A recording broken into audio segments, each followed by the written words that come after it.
നമസ്കാരം. ഇന്ന് നമ്മൾ തയ്യാറാക്കിയെടുക്കാൻ പോകുന്നത് നല്ലൊരു ചിക്കൻ കറിയാണ്. അപ്പോൾ വീട്ടിൽ വിരുന്നുകാരൊക്കെ വരുന്ന സമയത്ത് നല്ല എളുപ്പത്തിൽ തയ്യാറാക്കിയെടുക്കാവുന്ന നല്ല ടേസ്റ്റി ആയിട്ടുള്ളൊരു ചിക്കൻ കറിയാണ്. അപ്പോൾ എല്ലാവരും തീർച്ചയായും ഉണ്ടാക്കി നോക്കണം. അപ്പോൾ ആരെങ്കിലും ഈ ചാനൽ ഇന്ന് പുതിയതായിട്ട് കാണുന്നുണ്ടെങ്കിൽ നിങ്ങൾക്ക് എൻ്റെ റെസിപ്പീസ് ഇഷ്ടപ്പെടുവാണെങ്കിൽ സബ്സ്ക്രൈബ് ചെയ്യാൻ മറക്കരുത്. സബ്സ്ക്രൈബ് ചെയ്യുമ്പോൾ അതിൻ്റെ തൊട്ടടുത്തായി കാണുന്ന ബെല്ലൈക്കൺ ക്ലിക്ക് ചെയ്യാനും അതിൻ്റെ കൂടി ഓപ്പണായി വരുന്ന ബോക്സിൽ ഓൾ എന്ന് ടിക്ക് ചെയ്യാനും മറക്കരുത്. അപ്പോൾ നമുക്ക് വേഗം തന്നെ വീഡിയോയിലോട്ട് പോകാം. അപ്പോൾ ചിക്കൻ കറി റെഡിയാക്കി എടുക്കുന്നതിനായിട്ട് ചിക്കൻ നല്ലതുപോലെ കഴുകി ഒന്ന് വൃത്തിയാക്കി വെച്ചിട്ടുള്ളതാണ്. 1 കിലോ ചിക്കൻ വെച്ച് ചെയ്യുന്ന കണക്കാണ് കേട്ടോ പറയുന്നത്. ഇനി ഒരു മിക്സിയുടെ ജാറിനകത്തോട്ടേക്ക് ഒരു അത്യാവശ്യം വലിയ സൈസുള്ള ഒരു പഴുത്ത തക്കാളി ചെറിയ കഷ്ണങ്ങളായിട്ട് മുറിച്ചിട്ട് ഒന്ന് ചേർത്ത് കൊടുത്തിട്ടുള്ളതാണ്. ഇതിലോട്ടൊരു 3 പച്ചമുളക് ചേർത്ത് കൊടുക്കാം. ഒരു 2 പീസ് ഇഞ്ചി ചേർക്കാം. 4 വെളുത്തുള്ളി ഞാൻ ചേർത്ത് കൊടുക്കുന്നുണ്ട്. ചെറിയതൊക്കെ ആണെങ്കിൽ നിങ്ങൾക്ക് ഇതിൽ കൂടുതൽ ഉപയോഗിക്കാവുന്നതാണ്. 1/2 ടീസ്പൂൺ മഞ്ഞൾപ്പൊടി ചേർക്കാം. 2 ടേബിൾ സ്പൂണിനടുത്ത് മല്ലിപ്പൊടി ചേർത്ത് കൊടുക്കാം. 2 ടേബിൾ സ്പൂണിനടുത്ത് പിരിയമുളക് പൊടിച്ചിട്ടുള്ളതാണ് ഞാൻ ചേർത്ത് കൊടുക്കുന്നത്. ഒരു 1.5 ടേബിൾ സ്പൂണിനടുത്ത് കുരുമുളക് പൊടി ചേർക്കാം. 1 ടേബിൾ സ്പൂണിനടുത്ത് ചിക്കൻ മസാല, ആവശ്യത്തിനുള്ള ഉപ്പ് ചേർത്ത് കൊടുക്കാം. ഇനി ഒരു ഇത്തിരി വെള്ളം കൂടി ചേർത്തിട്ട് ഇത് നമുക്ക് നല്ലതുപോലെ ഒന്ന് അരച്ചെടുക്കാം. അപ്പോൾ ഇത് ഞാൻ നന്നായിട്ടൊന്ന് അരച്ചെടുത്തിട്ടുണ്ട്. ഇനി നമുക്കിത് ചിക്കനകത്തോട്ടേക്ക് ചേർത്ത് കൊടുക്കാം. അപ്പോൾ നമ്മൾ അരച്ചെടുത്തിട്ടുള്ള മസാല ചിക്കനകത്തോട്ടേക്ക് ചേർത്തിട്ട് നന്നായിട്ടൊന്ന് മിക്സ് ചെയ്തെടുക്കാം നമുക്ക്. അപ്പോൾ മസാല ഞാൻ ജസ്റ്റ് ഒന്ന് മിക്സ് ചെയ്തെടുത്തിട്ടുണ്ട്. പിന്നെ കുറച്ചുകൂടി ഉപ്പ് ചേർത്തിട്ടുണ്ടായിരുന്നു, ഉപ്പ് കുറവായിരുന്നു.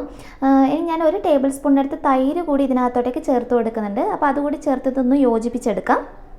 നന്നായിട്ട് യോജിപ്പിച്ചതിന് ശേഷം നമുക്കൊരു അരമണിക്കൂർ ഇത് റെസ്റ്റ് ചെയ്യാൻ വെക്കാം. ഞാനിപ്പോൾ ഫ്രിഡ്ജിനകത്തോട്ടേക്ക് വെക്കുന്നുണ്ട്. പുറത്ത് വെച്ചാലും മതി. ഒരു അരമണിക്കൂറിന് ശേഷം നമുക്ക് ചിക്കൻ കറി റെഡിയാക്കി എടുക്കാം. അപ്പോൾ ഒരു അരമണിക്കൂർ കഴിഞ്ഞിട്ടുണ്ട്. നമുക്ക് കറി റെഡിയാക്കി എടുക്കാൻ തുടങ്ങാം. അപ്പോൾ ഞാനൊരു ചട്ടിയിലാണ് ചെയ്യുന്നത്. ചട്ടിയിൽ തന്നെ ചെയ്യണം നിർബന്ധമൊന്നുമില്ല. സോസ് പാനിലൊക്കെ റെഡിയാക്കി എടുത്താൽ മതി. ചട്ടി നന്നായിട്ട് ചൂടായി വന്നിട്ടുണ്ട്. ഇതിലോട്ടേക്ക് നമുക്ക് എണ്ണ ഒഴിച്ചു കൊടുക്കാം. ഞാനിപ്പോൾ ഒരു 3 ടേബിൾ സ്പൂണിനടുത്ത് വെജിറ്റബിൾ ഓയിലാണ് ചെയ്യുന്നത്. വെളിച്ചെണ്ണ ഉണ്ടെങ്കിൽ വെളിച്ചെണ്ണയിനകത്ത് ചെയ്തെടുത്താലും മതി. ഇതിലോട്ട് ഞാൻ 1 ടേബിൾ സ്പൂണിനടുത്ത് നെയ്യ് കൂടി ഒഴിച്ചു കൊടുക്കുകയാണ്. അപ്പോൾ നെയ്യ് കൂടി ചേർത്ത് ചെയ്യുമ്പോൾ നല്ല ടേസ്റ്റ് ആയിരിക്കും നമ്മുടെ ഈ ഒരു ചിക്കൻ കറിക്ക്. അപ്പോൾ വെളിച്ചെണ്ണയും നെയ്യ് നന്നായിട്ട് ചൂടായി വന്നിട്ടുണ്ട്. ഇതിലോട്ടേക്ക് ഒരു 2-3 തണ്ട് കറിവേപ്പില ഞാൻ ചേർത്ത് കൊടുക്കുകയാണ്. കറിവേപ്പില അത്യാവശ്യം നന്നായിട്ട് തന്നെ ചേർത്ത് കൊടുക്കുക. അപ്പോഴാണ് നല്ല ടേസ്റ്റ് ഉണ്ടാവുക. ഇനി ഇതിലോട്ട് നമുക്ക് സവാള ചേർത്ത് കൊടുക്കാം. ഞാനൊരു 2 മീഡിയം സൈസുള്ള സവാളയാണ് ഉപയോഗിച്ചിട്ടുള്ളത്. ഒന്ന് കനം കുറച്ചിട്ട് അരിഞ്ഞെടുക്കുകയാണെങ്കിൽ ഏറ്റവും നല്ലത്. ഇത് സവാളയെ നമ്മൾ ശരിക്കും നന്നായിട്ട് മൊരിയിച്ചെടുക്കും. നമ്മൾ ഈ സാധാരണ നെയ്ച്ചോറിനൊക്കെ വേണ്ടിയിട്ട് നമ്മൾ റെഡിയാക്കി എടുക്കുമ്പോൾ സവാള നന്നായിട്ട് മൊരിയിച്ചെടുക്കാറില്ല. ആ ഒരു പാകത്തിന് വേണം ഈ ഒരു കറിക്ക് വേണ്ടിയിട്ട് നമ്മൾ റെഡിയാക്കി എടുക്കാൻ വേണ്ടിയിട്ട്. അപ്പോൾ ആവശ്യത്തിനുള്ള ഉപ്പ് കൂടി ഒന്ന് ചേർത്ത് കൊടുക്കാം.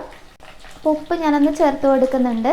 എന്നിട്ട് നമുക്ക് നന്നായിട്ടൊന്ന് വഴറ്റി റോസ്റ്റ് ചെയ്തെടുക്കാം.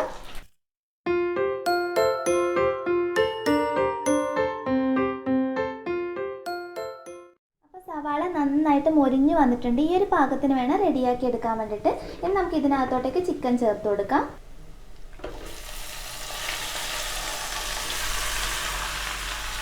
അപ്പം ചിക്കൻ ചേർത്തതിന് ശേഷം നന്നായിട്ടൊന്ന് മിക്സ് ചെയ്തെടുക്കുക. ഒരു 1-2 മിനിറ്റെങ്കിലും നല്ലതുപോലെ മിക്സ് ചെയ്തിട്ട് ആവശ്യത്തിനുള്ള വെള്ളം ഒഴിച്ചു കൊടുക്കാം.